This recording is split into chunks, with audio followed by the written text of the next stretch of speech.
Dongeng dari Jepang. Momotaro. Pada sebuah desa, hiduplah sepasang suami istri yang sudah renta. Kakek dan nenek ini tidak dikaruniai seorang anak. Mereka hidup di rumah sederhana. Keduanya tidak pernah merasa menyesal.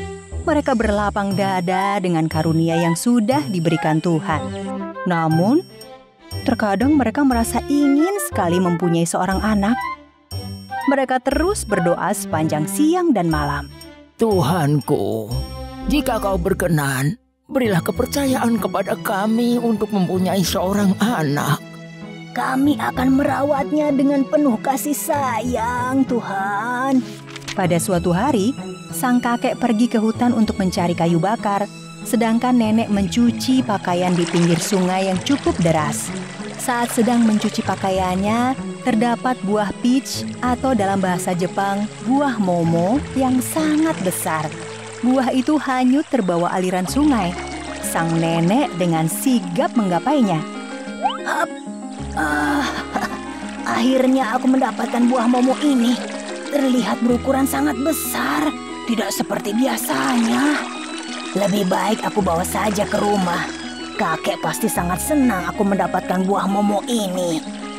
Buah momo tersebut nenek letakkan ke dalam keranjang cuciannya, lalu ia segera pulang ke rumah. Sesampainya di rumah, ia segera memberitahu kakek yang baru juga pulang dari hutan. Kek, aku menemukan buah momo yang hanyut saat mencuci pakaian di sungai tadi. Wah, besar sekali buahnya. Pasti rasanya sangat manis. Tolong ambilkan pisau untuk membelahnya. Namun, sebelum dibelah menggunakan pisau oleh sang kakek, buah momo itu terbelah dengan sendirinya. Di tengah buah momo itu terdapat bayi laki-laki yang menangis. Melihat hal itu, kedua kakek nenek ini bingung. Kenapa ada bayi laki-laki di dalam buah momo ini? Tidak tahu, Nek. Buahnya terbelah sendiri. Bayinya menangis. Coba kau gendong, Nek. Setelah digendong oleh nenek, bayi lelaki yang berasal dari buah momo itu berhenti menangis. Bayinya sangat lucu, Kek. Mengapa kau berada di dalam buah momo ini, anak manis? Mungkin ini pemberian Tuhan yang mengabulkan doa kita, Nek. Sebaiknya kita beri nama bayi laki-laki ini, Kek. Baiklah, bayi laki-laki, namamu adalah Momotaro. Sejak saat itu, mereka diberi momongan dan merawat Momotaro dengan penuh kasih sayang. Momotaro tumbuh menjadi anak yang sangat cerdas. Saat diberi makan 2 piring, ia menghabiskan semuanya. Kakek dan nenek itu pun sangat bahagia melihat pertumbuhan bayi laki-laki tersebut. Enak, Nak. Kau memakannya dengan lahap. Dia suka dengan masakanmu, Nek. Makan yang banyak ya, Nak. Kelak, kau akan menjadi anak dewasa yang berbudi pekerti baik. Amin. Seiring berjalannya waktu, Momotaro tumbuh menjadi anak-anak. Nenek dan kakek mendidik Momotaro menjadi orang yang baik, bertanggung jawab, dan berbuat jujur sebagai modal kepercayaan orang lain terhadap diri sendiri. Ternyata, didikan kakek dan nenek tidak sia-sia. Momotaro telah tumbuh menjadi anak yang mereka impikan. Terima kasih telah menolongku, Momotaro. Sama-sama, Pak. Kau begitu baik.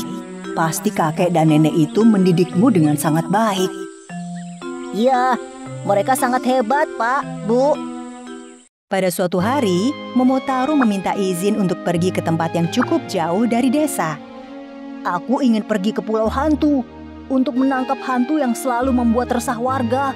Kau memang pemberani, tapi pergi ke sana terlalu jauh dan berbahaya untukmu, Nak. Aku tidak bisa membiarkan ratusan hantu itu selalu membuat ulah dengan manusia. Aku akan membunuh semuanya. Aku mau menyelamatkan warga Jepang. Aku minta untuk dibuatkan kibidango sebelum berangkat. Baiklah, berhati-hatilah dalam bertindak. Ya sudah, kami mengizinkanmu. Pulanglah dengan selamat. Keesokan paginya, Momotaro berangkat dengan membawa kibidango buatan nenek. Momotaro pergi ke pulau hantu yang sedang marak terjadi di Jepang. Jangan khawatirkan aku. Aku akan pulang dengan membawa kemenangan. Ya, kau pasti bisa membasmi mereka. Pergilah. Aku akan merindukanmu, Momotaroku. Momotaro pergi dengan memakai baju pemberian kakek. Celana yang digunakan dilengkapi senjata samurai pendek serta katana. Ia berjalan menuju pulau hantu. Aku pasti bisa mengalahkan mereka. Namun saat baru beberapa langkah ia pergi meninggalkan desa, ada seekor anjing yang mengikuti Momotaro dari belakang. Mau pergi kemana anak muda?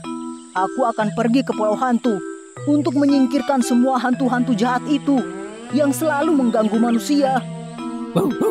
Aku akan ikut denganmu asal kau membagi ki bidango itu.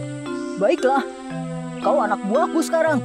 Makanlah, kekuatanmu akan bertambah 1000 kali lipat. Momotaro kembali berjalan, namun ia diikuti oleh seekor gagak yang terus terbang di atas Momotaro. Rupanya sang gagak juga meminta ki bidango miliknya. Bagilah ki bidango itu, maka aku akan bersedia menjadi anak buahmu. Baiklah, kau telah jadi anak buahku. Momotaro kembali berjalan, namun untuk ketiga kalinya ia bertemu hewan. Kali ini adalah seekor monyet yang menghalangi langkahnya. Monyet itu mengatakan akan ikut berjuang melawan para hantu asal Momotaro mau membagi 1 ki bidangonya. Baiklah monyet, akan kuberikan ki bidango ini untukmu juga. Lalu, kau akan menjadi anak buahku yang ketiga. Terima kasih. Kau memang pendekar muda yang baik hati dan pemberani. Kini, Momotaro berjalan dengan 3 anak buahnya.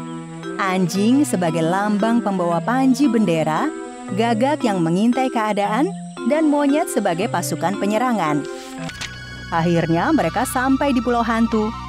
Monyet mengetuk gerbang kerajaan, disahut oleh suara hantu yang menyeramkan. Siapa yang berani menggedor gerbang ini? Aku Momotaro, anak muda yang kuat dari negeri Jepang. Aku akan menghancurkan kerajaanmu ini. Kalian telah meresahkan banyak orang. Setelah mengatakan hal tersebut, Momotaro segera mengeluarkan pedangnya untuk menusuk hantu-hantu di depan kerajaan tersebut. Ia membunuh semua yang melawan. Monyet dengan tombaknya yang membantai seluruh musuh. Gagak yang sangat garang dengan pedang yang telah mematikan banyak hantu itu. Dan anjing yang terus menebas kepala-kepala hantu hingga mati. Tenaga mereka bertambah 1000 kali lipat setelah memakan ki bidango. Yang di depan sudah mati. Ayo, kita masuk ke dalam. Momotaro dan ketiga anak buahnya mendesak musuh untuk berlari ke dalam kerajaan. Ternyata di dalam ada ratusan hantu yang pesta minuman. Salah satunya berkata, Siapa yang membuat kekacauan di sini? Tanpa sepatah kata pun, Momotaro langsung menyerang semua hantu itu. Ia tidak memberi ampun sedikit pun. Semua hantu dikalahkan dengan mudah oleh Momotaro, sang pendekar terkuat di Jepang kala itu.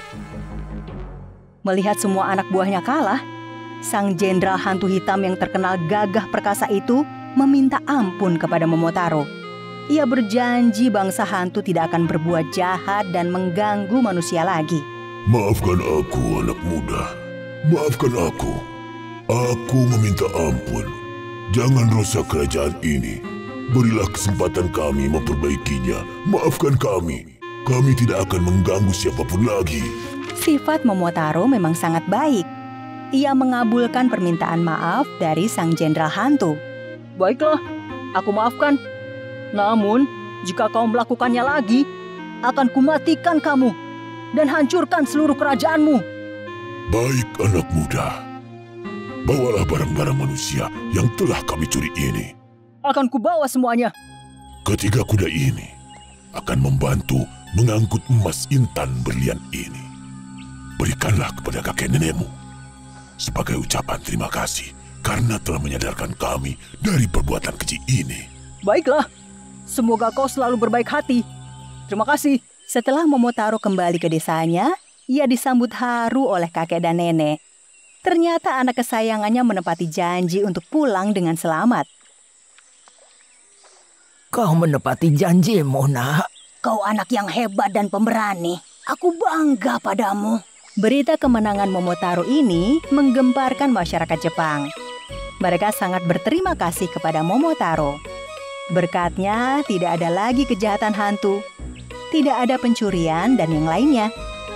Hingga satu bidadari dari kerajaan atas angin memberikan hadiah sangat banyak kepada Momotaro, hingga mereka hidup dengan sejahtera. Dari cerita ini telah dibuktikan bahwa kejahatan sebesar apapun pasti akan ada waktunya dikalahkan oleh sebuah kebenaran.